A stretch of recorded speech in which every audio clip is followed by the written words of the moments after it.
আজকে আমরা যে ফুলটা দেখতে যাচ্ছি এই ফুলটার তার পরিপূর্ণ রূপ পেতে প্রায় ২০০ বছর সময় লেগে যায়। গতবার যখন আমি ইন্ডিয়া বেড়াতে গিয়েছিলাম তখন কাশ্মীরেও আমি এই ফুলটা দেখার খুব চেষ্টা করি, কিন্তু সময়ের স্বল্পতার জন্য আমি তা কন্টিনিউ করতে পারিনি। তো এবার যেহেতু কানাডাতে অলরেডি শীতের তীব্রতাকে পাশ কাটিয়ে স্প্রিংটা একটু একটু করে উকি দিচ্ছে, এটা হচ্ছে পারফেক্ট সময় আজকে আমি যে বাগানে যাচ্ছি তা ভিজিট করার জন্য।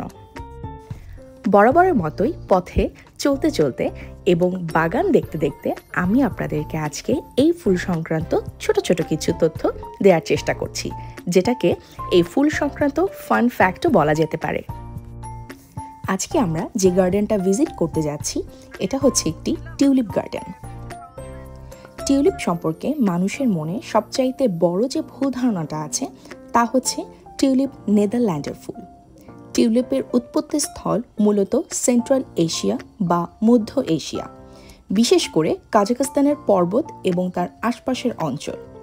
তুর্কি জনগণই প্রথম টিউলিপ চাষ করেন, মোটামুটি এটা বলা চলে ১০ম শতাব্দীর কাছাকাছি সময়ে।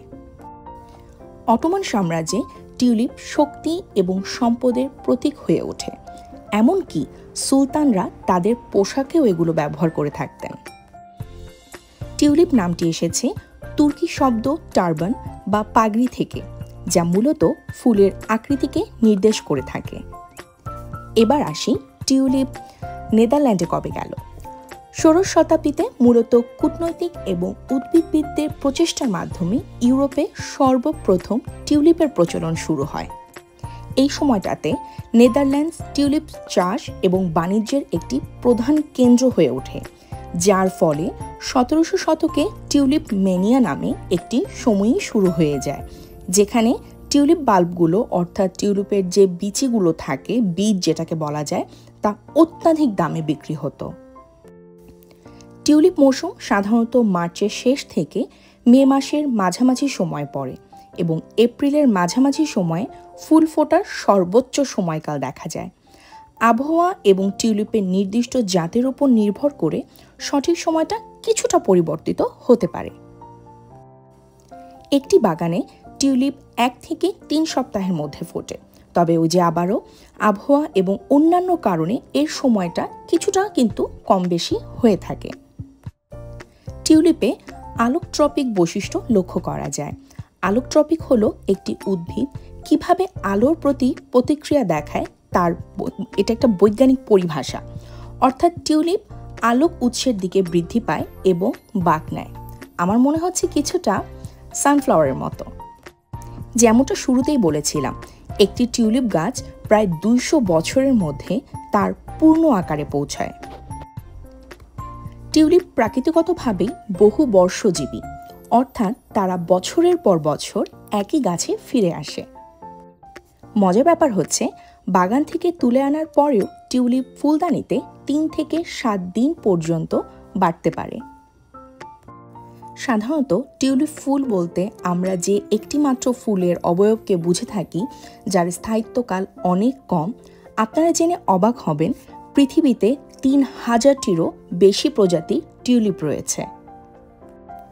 এছাড়াও কিছু টিউলিপের পাপড়িও কিন্তু খাওয়া যায়। টিউলিপ ফুলের আকর্ষণের সবচাইতে মূলে রয়েছে তার রং। টিউলিপ বিভিন্ন রঙের হয়, কিন্তু নীল রঙের টিউলিপ খুঁজে পাওয়া বেশ বিরল এবং চ্যালেঞ্জিং। টিউলিপ ফুলকে প্রায়ই প্রেম, আবেগ এবং নিখুঁত প্রেমিক প্রেমিকাদের সাথে তুলনা করা হয়। এছাড়াও কিছু মানুষের বিশ্বাস অনুযায়ী লাল টিউলিপ পুনর্জন্মের প্রতীক হিসাবে কাজ করে থাকে। এবারে আসি আমরা যে গার্ডেনটাতে এসেছি এই গার্ডেন সম্পর্কে। আমরা গিয়েছিলাম নায়াগ্রা ফলসের বেশ কাছে পেলহাম নামে একটি গ্রামে এই পুরো যে বাগানটা আছে এটাকে ভিজিট করতে। টিউলিপের এই মৌসুমটাতে কানাডার বিভিন্ন জায়গাতে এই ফার্মগুলোতে এ ধরনের টিউলিপ ফেস্টিভ্যাল উদযাপিত হয়ে থাকে। অনলাইন থেকে আপনারা খুব সহজেই এই সব গার্ডেনের টিকিট সংগ্রহ করতে পারবেন। ক্ষেত্র বিশেষে এক একটা গার্ডেনের অনুযায়ী প্রাইস কিছুটা আপস অ্যান্ড ডাউনস হতে পারে। সো মোটামুটি প্রতিটা জায়গাতেই আপনার টিকিটের সাথে 10টা করে ফুল প্রাপ্তবয়স্কদের জন্য ফ্রি থাকে এবং ছোটদের জন্য থাকে 5টা করে ফুল। এই টিউলিপ বাগানগুলো বলা চলে ইনস্টাগ্রামেবল, অর্থাৎ এখানে এসে আপনি অ্যাস্থেটিক ফটো নেওয়ার জন্য বিভিন্ন ধরনের আয়োজন করা থাকে। যেমন আমরা যেখানে গিয়েছিলাম এখানে চেয়ার রাখা ছিল, এছাড়াও ছিল সাইকেল, বিভিন্ন ধরনের ফ্রেম ছিল, একটা বিশাল বড় বলের মতো ছিল, ট্রাক্টর ছিল। সবচেয়ে ইন্টারেস্টিং পার্ট হচ্ছে এখানে একটি পিয়ানো রাখা ছিল।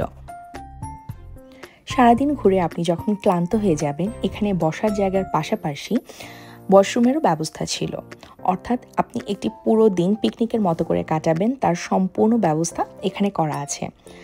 এই যে টিকিটের সাথে বলেছিলাম যে ফুলগুলো আপনি তুলতে পারবেন, এই ফুলগুলো আসার সময় আপনাকে ঠিক এভাবেই প্যাকেট করে দেওয়া হবে, দেখতে চমৎকার লাগে। এই টিউলিপ ফুলগুলো আমরা যে টিকিট কিনেছিলাম তার সাথে ফ্রি থাকলেও আপনি যদি বাজার থেকে টিউলিপ ফুল কিনতে চান তাহলে কিন্তু আপনাকে বেশ মোটা অঙ্কের একটা টাকা খরচ করতে হবে, কারণ টিউলিপ খুব এক্সপেন্সিভ একটা ফ্লাওয়ার। হুটহাট করেই একটা প্ল্যান করা হয়েছিল আজকের এই টিউলিপ গার্ডেনটা ঘুরতে যাওয়ার জন্য। যদিও এখানে সানলাইট প্রচুর কম ছিল, কারণ আজকে কয়েকদিন থেকেই কানাডাতে বেশ একটু মেঘলা ওয়েদার যাচ্ছে, বাট তারপরও আলহামদুলিল্লাহ নতুন একটা কিছু দেখার সুযোগ হলো আপনাদের সাথেও, যেটা আমি শেয়ার করতে পেরে খুবই ভালো লাগছে। তবে যে জিনিসটা আমি সবসময় বলে থাকি, আমি যখনই নতুন কিছু দেখি আমি আমার মা, বাবা আর আমার ফ্যামিলিকে অনেক বেশি মিস করি। বারবারই মনে হয় যে তাদের সবাইকে একসাথে নিয়ে নতুন কিছু দেখতে পারলে হয়তো বা আনন্দটা আরও অনেক বেশি বেড়ে যেত আমার। এনিওয়েজ, ফুলগুলোকে এভাবে নিয়ে আমরা চলে আসছিলাম। কিভাবে ডেডিকেটেডভাবে নিয়ে আসা যায় তার জন্য আমি এভাবে গাড়ির পেছনে ঝুলিয়ে তারপর নিয়ে আসি। এটা এখন আমার ডাইনিং টেবিলের উপরে রাখা। এনিওয়েজ, নেক্সট কোনো ভিডিওতে আবার দেখা হবে। Till then, tata.